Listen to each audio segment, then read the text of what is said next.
খুবই একটা important video, খুবই সাধারণ ফর্মুলা, কিন্তু বিভিন্ন কাজের ক্ষেত্রে এটা ব্যবহার করা হয়ে থাকে। দেখুন, আমি এখানে লেফট ফর্মুলা দিয়ে এখান থেকে লেফটের দুইটা সংখ্যা নিয়ে নিছি, এখান থেকে হচ্ছে রাইট থেকে এখানেও দুইটা সংখ্যা নিয়েছি। রাইটে আছে 56, এটা একটা ফর্মুলার মাধ্যমে করেছি, এবং হচ্ছে এটা মিড ফর্মুলা থেকে এখান থেকে মাঝখান থেকে দুইটা সংখ্যা নিয়ে নিছি। তো এইটাকে আমি কিভাবে করছি, লেফট রাইট এবং মিড ফর্মুলা, এটা বিভিন্ন ক্ষেত্রে খুবই প্রয়োজন হয়।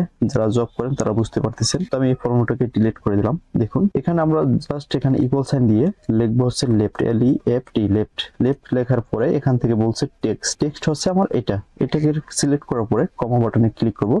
এখানে লেফট থেকে আমি কতটা সংখ্যা নিতে চাই, এখান থেকে যদি আমি 3টা সংখ্যা নিতে চাই, এখানে 3 লিখে দেবো। লেখার পরে জাস্ট এন্টার বাটনে ক্লিক করব।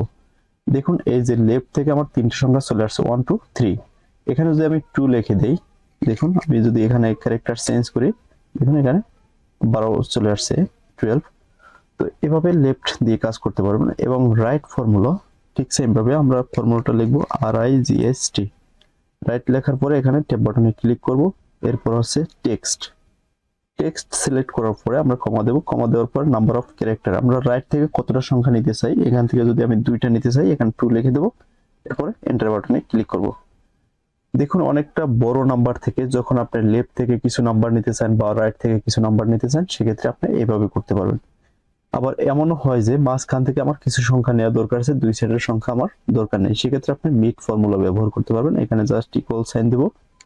ইকুয়াল সাইন দেওয়ার পরে MID লেখার পরে ট্যাব বাটনে ক্লিক করব। এখান থেকে বলছে টেক্সট, তো আমি টেক্সটটাকে সিলেক্ট করে দিলাম। টেক্সট সিলেক্ট করার পরে এখান থেকে আমার হচ্ছে কমা দেব। কমা দেওয়ার পরে স্টার্ট নাম্বার, তো আমার মিড থেকে স্টার্ট নাম্বার কত, আমি এখান থেকে 1 2 3 থেকে ধরবো। তো এখানে আছে 3 দেওয়ার পরে আমরা এখানে কমা দিয়ে দেবো। নাম্বার অফ ক্যারেক্টার, তো এখানে 34 নিয়ে আসবো, তো 3 4 দুইটা, তো এখানে আমি 2 লিখে দেবো। লেখার পরে এন্টার বাটনে ক্লিক করব।